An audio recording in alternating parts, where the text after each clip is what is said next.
Charles Dickens, Hard Times. Cecilia learns the facts. Now, what I want is facts. Teach these boys and girls nothing but facts. Facts alone are wanted in life. Plant nothing else and root out everything else. You can only form the minds of reasoning animals upon facts. Nothing else will ever be of any service to them. This is the principle on which I bring up my own children, and this is the principle on which I bring up these children. Stick to facts, ladies and gentlemen. In this life we want nothing but facts. Teach these children nothing but facts. Pupil number 20. I don't know that girl. Who is that girl? Sissy Jupe, sir. Sissy is not a name. Don't call yourself Sissy. Call yourself Cecilia. My father calls me Sissy, sir. Then he has no business to do so. Tell him he mustn't. Cecilia Jupe. Sir? What is your father?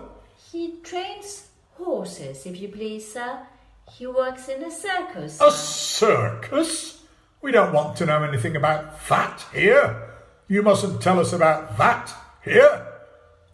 Your father trains horses, does he? If you please, sir. When they get any to train, they do train horses in the ring, sir. The circus ring. You mustn't tell us about the circus ring here. Very well then. Describe your father as a horsebreaker. He doctors sick horses, I dare say.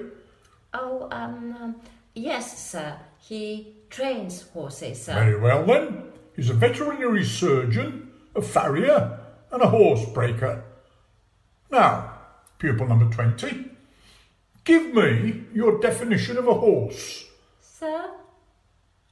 Pupil number 20, unable to define a horse. Pupil number 20, possessed of no facts in reference to one of the commonest of animals.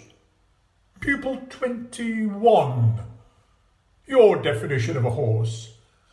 Quadruped, graminivorous, 40 teeth, namely 24 grinders, 4 eye teeth and 12 incisive. Sheds coat in the spring, in marshy countries, sheds hooves too. Hooves hard, but requiring to be shod with iron. Age known by marks in mouth. A horse. Excellent, pupil 21. Now, you all know what a horse is. Very well, that's a horse. Now, pupil number 20, let me ask you, would you paper a room with representations of horses? Yes, sir. No, sir. Of course not. And why wouldn't you? Because we wouldn't paper a room at all. Would paint it. Correct. So, Cecilia Jupe, do you ever see horses walking up and down the sides of rooms in reality? In fact, do you? Yes, sir. No, sir. Of course not. We do not see horses walking up and down the sides of rooms in reality. In fact, we then are not to see anywhere what we do not see in fact.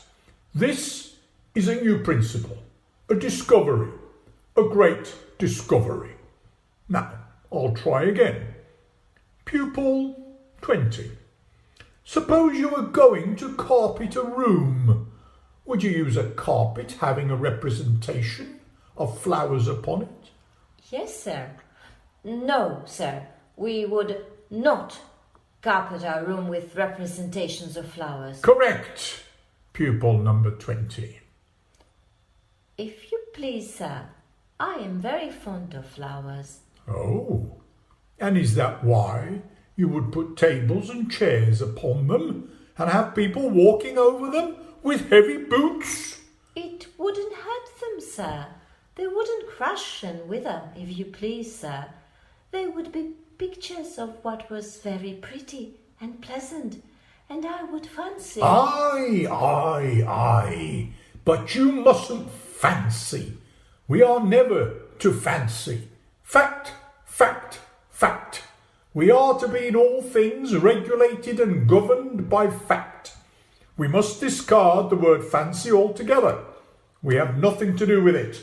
We don't walk upon flowers, in fact. We are not allowed to walk upon flowers in carpets. We don't find birds and butterflies perching on crockery. We never meet with quadrupeds going up and down walls. We must not have quadrupeds represented upon walls. You must use, for all purposes, mathematical figures which are susceptible of proof and demonstration. This is the new discovery. This is fact.